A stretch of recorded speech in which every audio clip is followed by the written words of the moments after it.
Okay.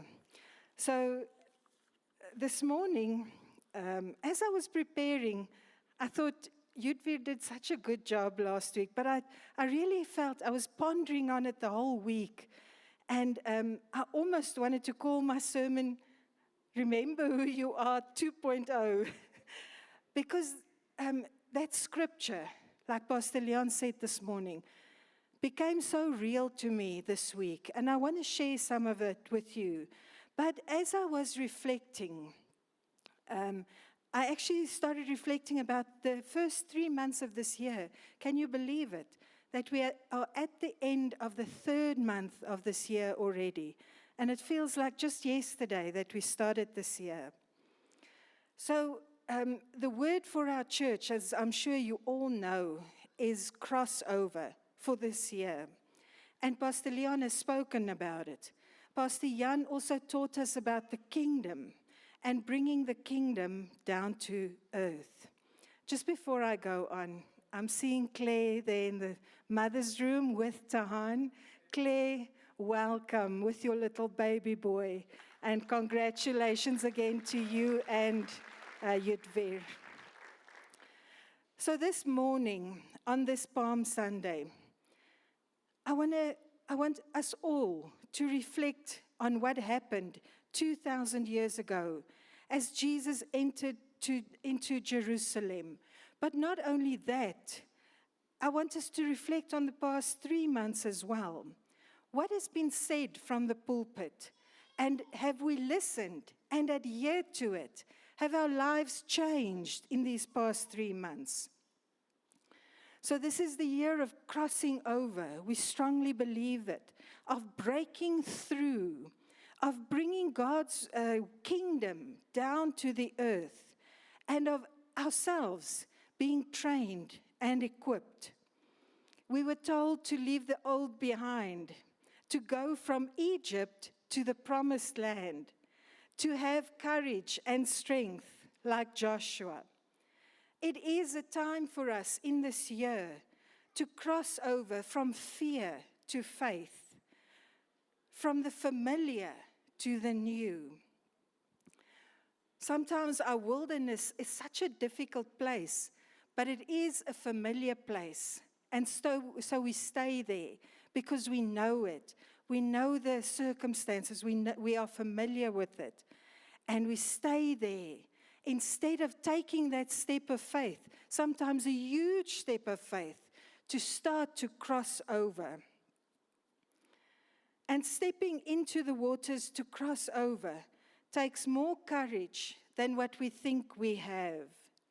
But I want to encourage you this morning, as Joshua and the Israelites had to consecrate themselves, set their eyes on the promised land, and put their faith in action, we have to do the same.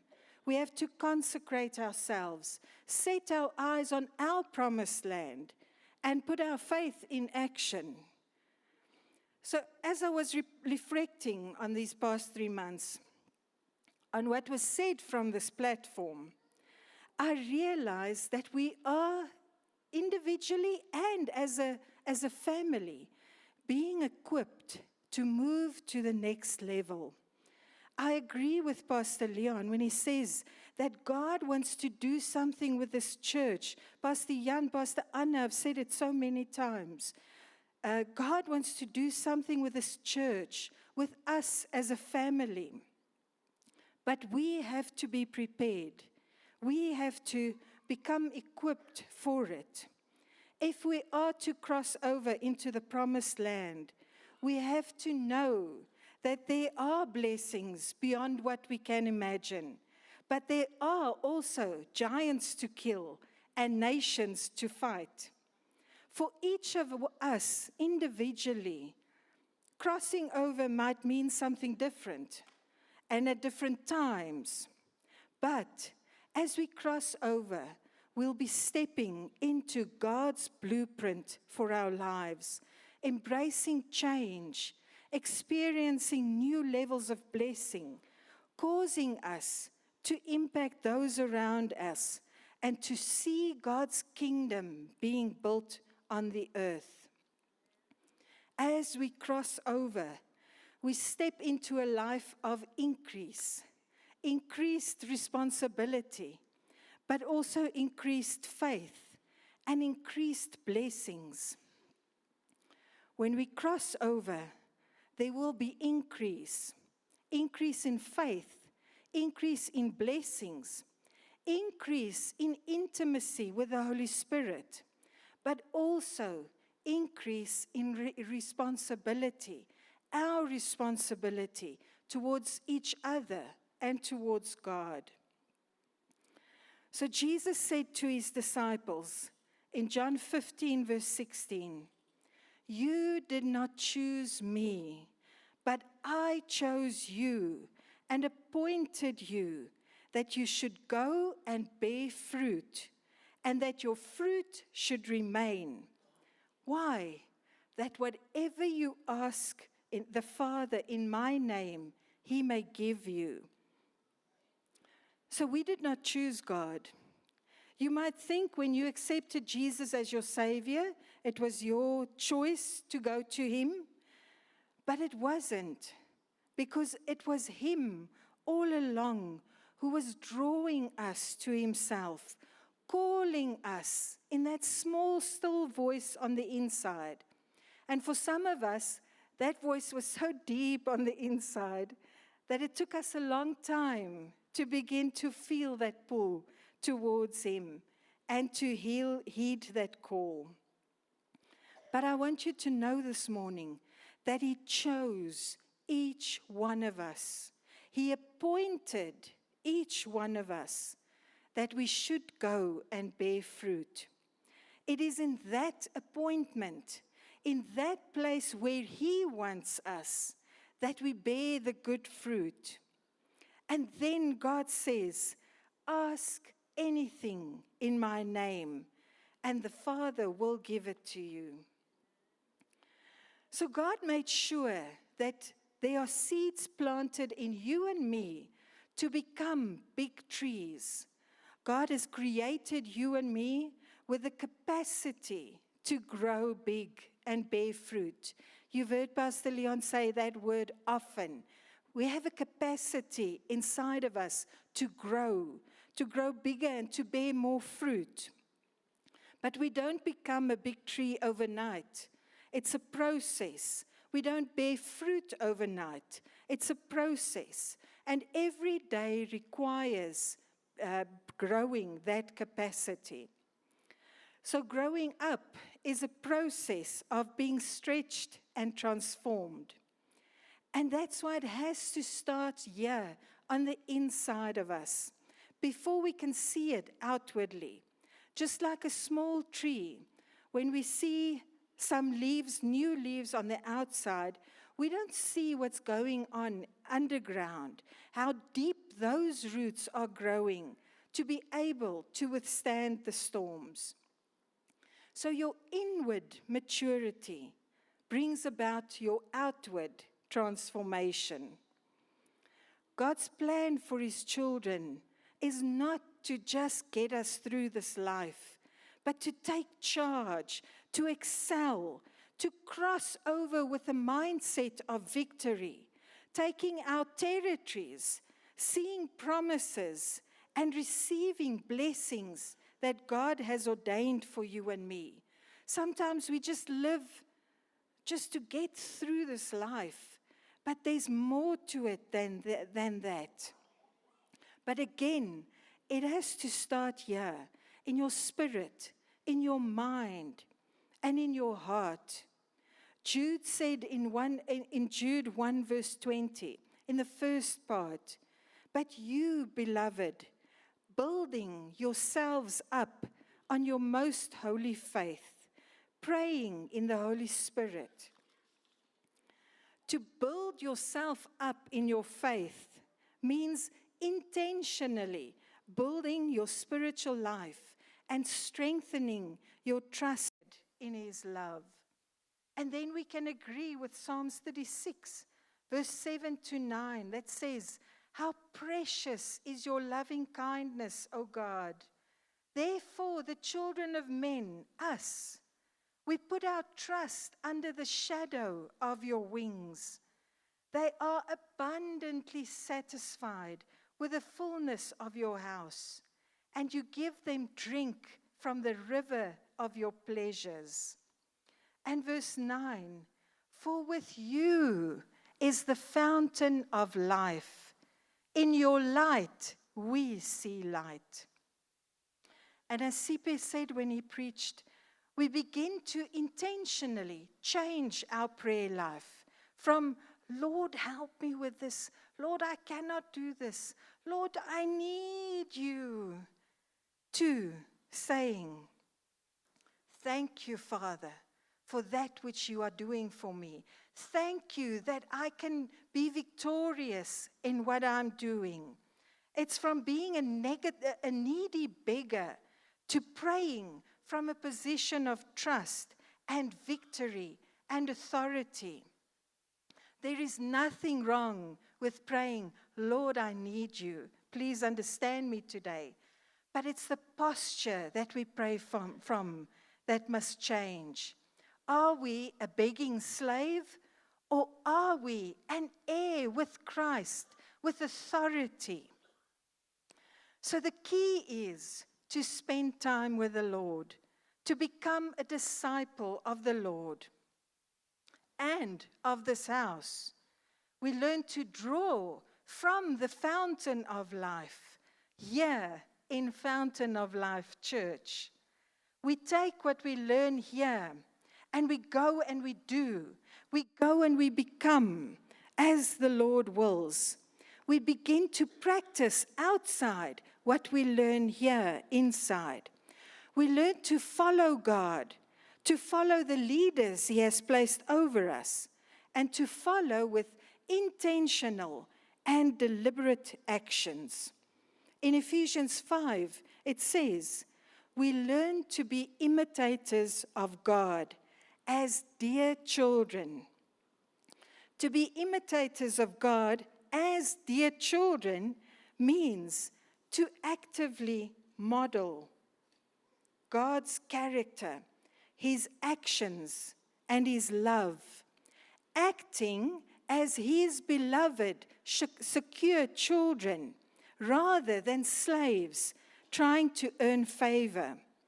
It involves living in sacrificial love, holiness, and forgiveness, treating others with the same grace God has shown us. So small children imitate what their parents do. They believe everything their parents says. They use their God-given imagination.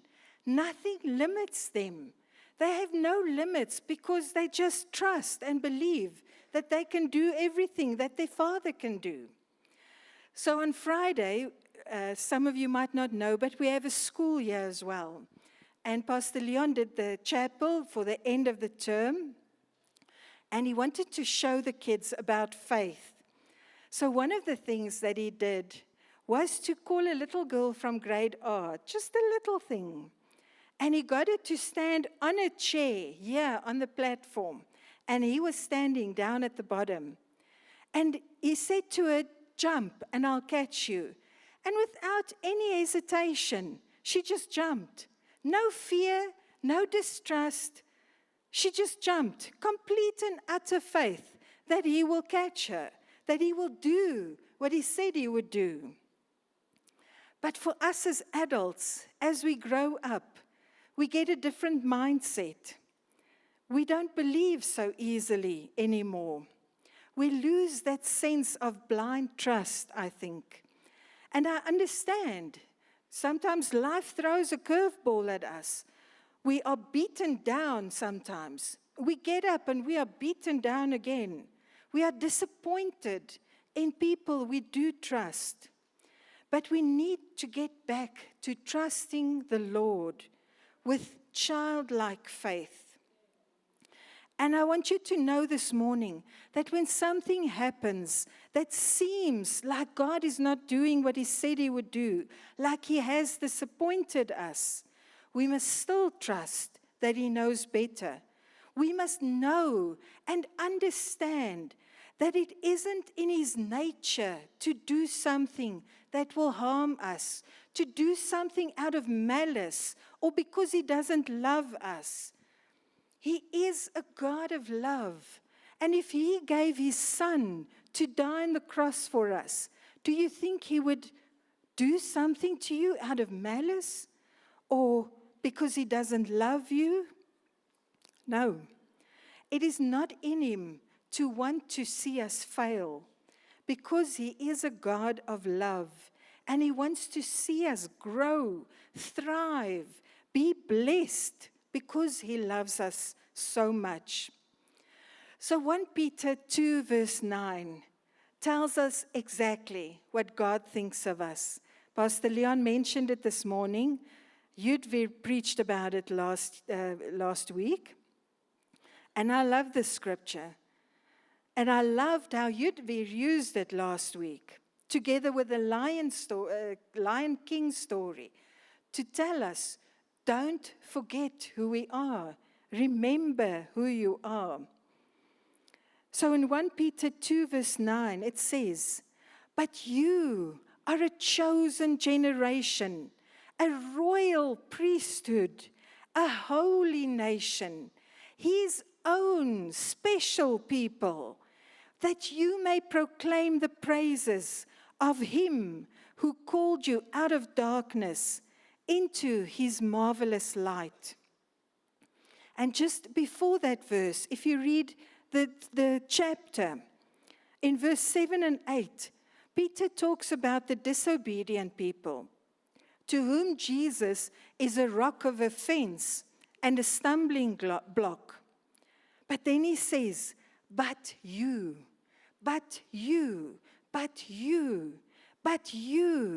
you who believe in Jesus, you who have given your life to Christ, you who are sitting in this church this morning, not by chance, but by divine appointment, you are a chosen generation. You are a royal priesthood. You are a holy nation, and you are his own special people. So in the discipleship journey, I'm sure all of you have heard of this journey that we are on, our discipleship journey. We got this scripture for the week, so we must memorize it, and we must underline the words that stands out to us. So now, because I love this scripture, I just about marked all of the words. And I want to just highlight some of the words this morning that stood out to me. Actually, Pastor Leon, I must confess that it took us 20 minutes in our prayer group to go through this scripture in the week, because there was so much I wanted to talk about. So it's incredible to me to see how God sees us. In this verse, he tells us so many truths about ourselves. And let's look at some of the words more closely then. Chosen, picked out by preference, specially selected. I want to tell you this morning that you were specially selected before the beginning of this world even. You are picked out because God preferred you. A royal priesthood, having the status of a king or a queen, or being a member of the royal family, being regal, being superior, a chosen community, holding both the dignity of royalty and the priestly role of direct access to God.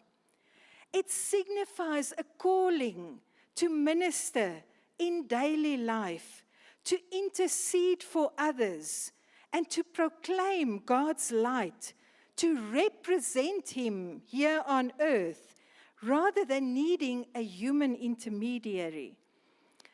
A holy nation, It's a group of people, historically, the Israelites.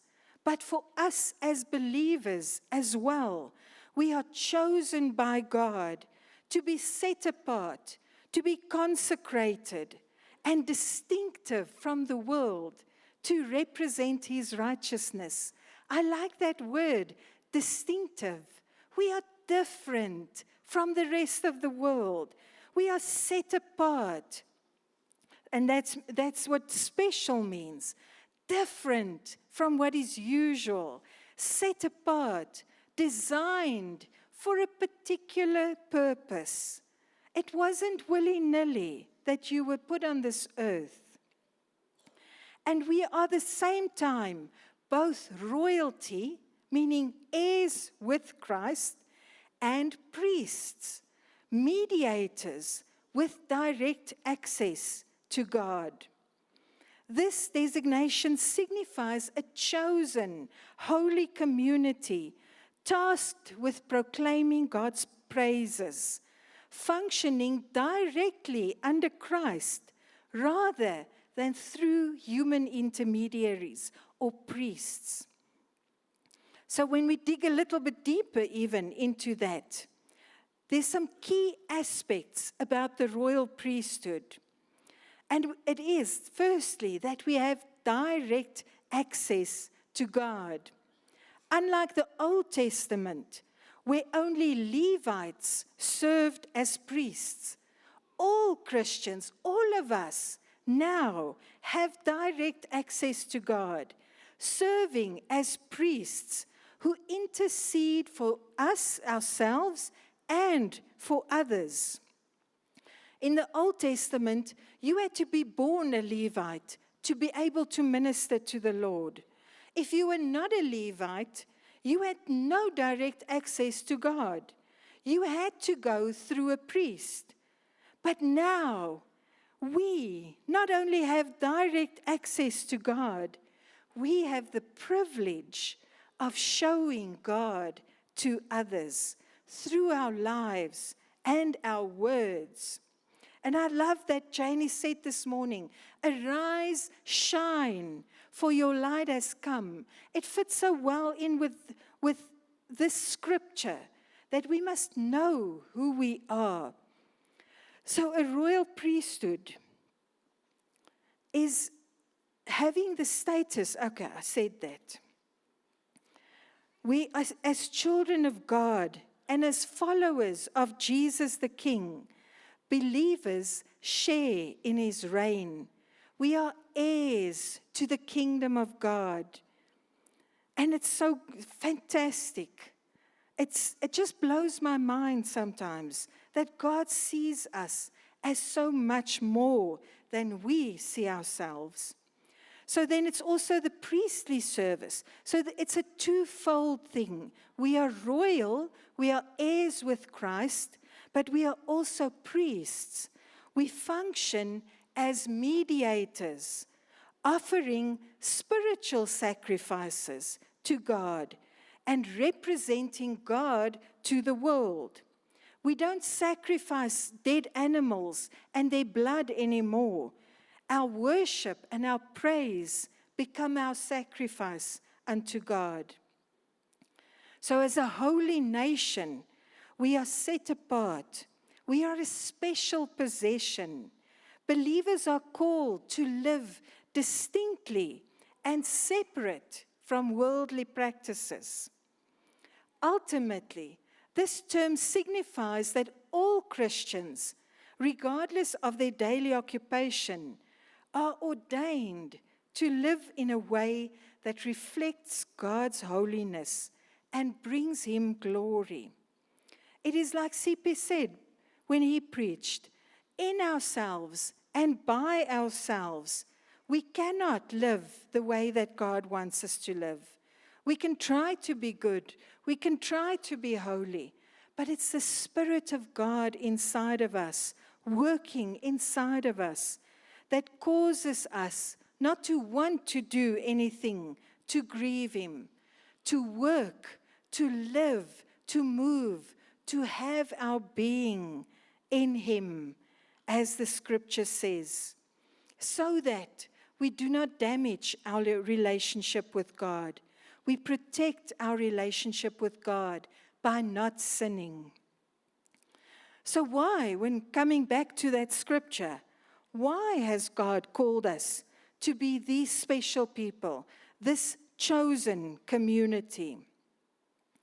So that as God's royal priesthood, we can declare the praises or proclaim the excellencies, as another translation said, of Him who called us out of darkness into His wonderful light. Proclaiming God's goodness is to show forth or proclaim His goodness, to tell people about His mighty acts and His perfections, being living testimonies to reflect the transformation in ourselves that happens when we go from a life of sin or darkness to a life of salvation and light. And not only that, from darkness to light, but to continually be living testimonies as we grow and mature. People might see us sometimes failing at things, but they see us getting up and going again and growing through it, not giving up.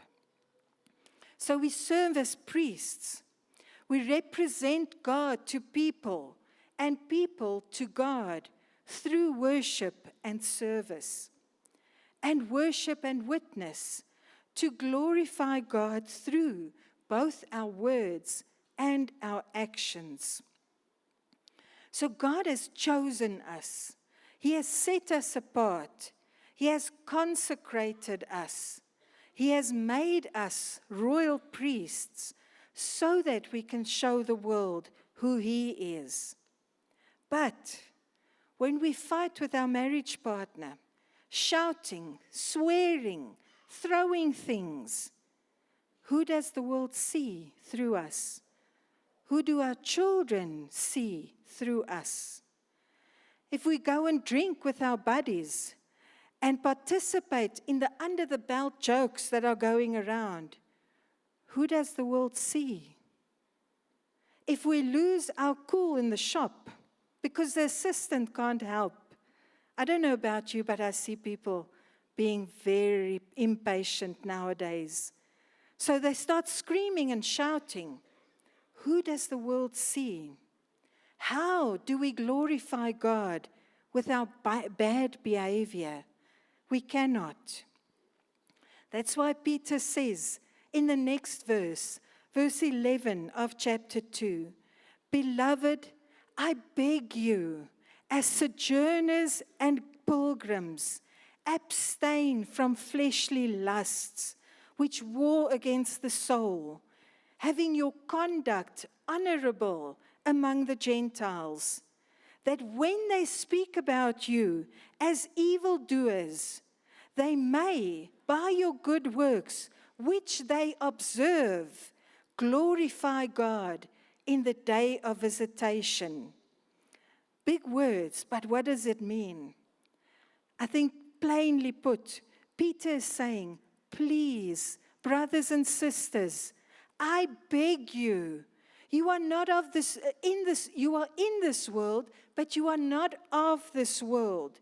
Your citizenship, as Pastor Jan has showed us, is in heaven, and you are ambassadors or representatives of His kingdom here on earth.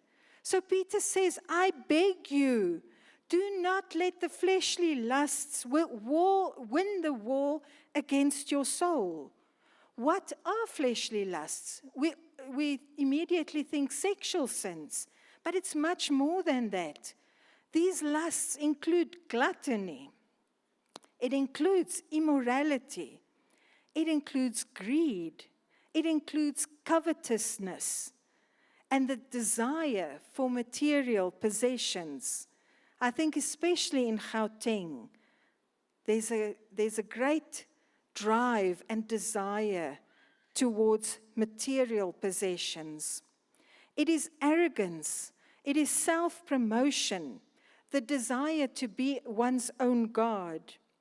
So Peter is saying, please, guys, live your life with honor and dignity, so that when the unbelievers want to speak evil about you, they cannot, because they actually see God working in you, in the good works that you do. And by watching you, they will glorify God, and they will be drawn to Christ in your life. So the world is watching us as Christians.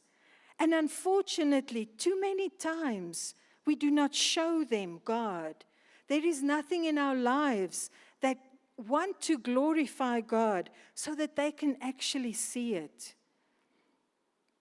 But that is why we must remember who we are and whose we are. That we are all of what the Scripture says. We are chosen by God. We are holy. We are royal. We are priests who can serve God and serve people. We have to get to a place where we realize that we are different to the rest of the world. We are not only different, we are superior. We are regal. We are God's special possession. And when I say superior, it doesn't make you better than anybody else. In actual fact, it's quite the opposite. Because we know who we are, we can serve others with humility. We can love those who don't love us. We won't feel offended when someone does or says something to make us feel stupid or inferior or offended, because we know who we are. But it starts in here.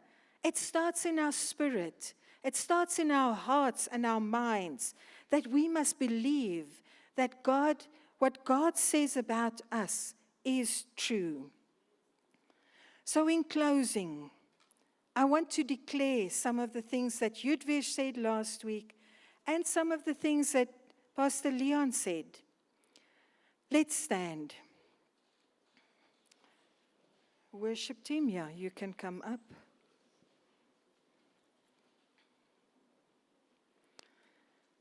I want to declare some things over you this morning. I want to declare that you are loved and chosen by God.